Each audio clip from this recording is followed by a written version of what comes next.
છો Vadodara 24 hours news. હવે જોઈએ અગત્યના સમાચાર। શ્રી છત્રપતિ શિવાજી સહકારી મંડળી લિમિટેડની 84મી વાર્ષિક સામાન્ય સભા યોજાઈ હતી, જેમાં મંડળી દ્વારા સભાસદો માટે આવનાર લાભો વિશે અને મંડળી ઉત્તરોત્તર પ્રગતિ થાય તે હેતુથી 84મી વાર્ષિક સામાન્ય સભા મળી।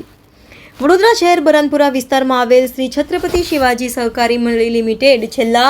84 વર્ષથી ઉત્તરોત્તર પ્રગતિ કરી રહી છે અને મંડળી દ્વારા વર્ષ દરમિયાન તમામ લાભાર્થીઓને મળતા લાભમાં વધારો અને બેંક દ્વારા અનેક યોજના વિશે આજે વડોદરા શહેર કાનમ પાટીદારવાડી ખાતે શ્રી છત્રપતિ શિવાજી સહકારી મંડળી લિમિટેડની 84મી વાર્ષિક સામાન્ય સભા મળી હતી, જેમાં મોટી સંખ્યામાં મંડળીના અધ્યક્ષ, સભાસદો અને બેંકના તમામ કર્મચારીઓની ઉપસ્થિતિમાં વાર્ષિક સામાન્ય સભા મળી હતી, જેમાં બેંક દ્વારા આપવામાં આવતા લાભો અને લાભાર્થીઓને મળતા લાભ વિશે જાણકારી આપવામાં આવી હતી,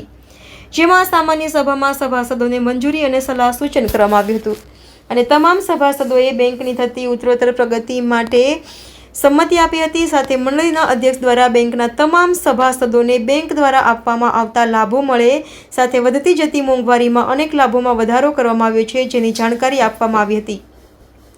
સાથે શ્રી છત્રપતિ શિવાજી સહકારી મંડળી લિમિટેડની 84મી વાર્ષિક સામાન્ય સભા મળી હતી, જેમાં મોટી સંખ્યામાં સભાસદો ઉપસ્થિત રહ્યા હતા। સામાન્ય સભા વિશે બેંકના અધ્યક્ષ ગૌરવ પવળેએ જણાવ્યું કે શ્રી છત્રપતિ શિવાજી સહકારી મંડળી લિમિટેડની આજે વાર્ષિક સાધારણ સભા શ્રી કાનમ પાટીદાર સમાજ આરવી દેસાઈ રોડ ખાતે કરવામાં આવી અને આજની આટલી બધી સંખ્યામાં ઉપસ્થિત મારા સભાસદોનો ઉત્સાહ અને એમનું માર્ગદર્શન ને એમનો સાથ સહકાર એ બતાડે છે કે સંસ્થાની પ્રગતિ માટે તેઓ કેટલા સંસ્થાને માર્ગદર્શન આપે છે। આર્થિક રીતે સંસ્થાને પોતાની થાપણો મૂકીને જે આજે પ્રગતિ કરી રહી છે સંસ્થા, આજે સંસ્થાની પોતાની બેઝ કલેક્શન સેન્ટર એક વાઘોડિયા રોડ તેમજ માંજલપુર છે અને આવનાર દિવસમાં હવે કારેલીબાગ બાજુ બી કરવાના પ્રયત્નોમાં છે।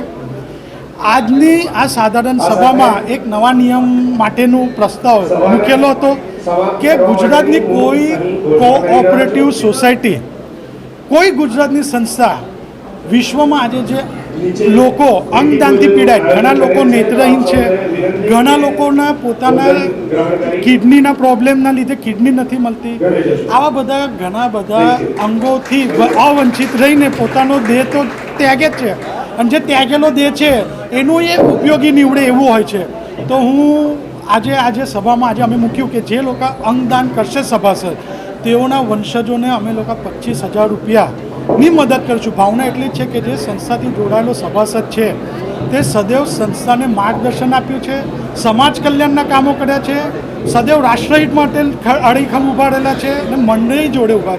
તો તેવાઓને પ્રેરણામૂર્તિ સમજીને લોકોને એક આદર્શ મળે તે રીતે અમે 25,000ની યોજના કરી છે। અને આજે સભાસદ શતાબ્દી મહોત્સવ એટલે કે જે સભાસદ 100 વર્ષના થાય તેવા સભાસદોને 1 લાખ રૂપિયા આપી તેમને પુરસ્કૃત કરવા અને તેમને વધાવી લેવાને આજે સદહેતુથી આજે એ પણ અમે મંજૂરી માટે મૂકેલું છે। અને સંસ્થા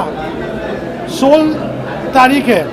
આ 16 તારીખથી ભેટ વિતરણ બી ચાલુ કરવા જઈ રહેલ છે, તેનો શ્રેય બી કોઈને જાય છે તો હું આ શ્રોતાઓને જાઉં છે અને આ બધી યોજનાઓ લોકો સુધી પહોંચાડવાનું જે અમે અભિગમ લીધું તેમાં અમને કોઈ યશસ્વી રીતે આગળ લઈ જવામાં સદૈવ મંડળીને સાથ સહકાર અને દરેક યોજના લોકો સુધી પહોંચાડવાનું કામ કરે છે। જાગૃત મીડિયા, હું આપના મીડિયાનો બી આભાર વ્યક્ત કરું છું અને આપના શ્રોતાઓને વિનંતી કરું છું કે આ બધી યોજનાઓનો વધુમાં વધુ લાભ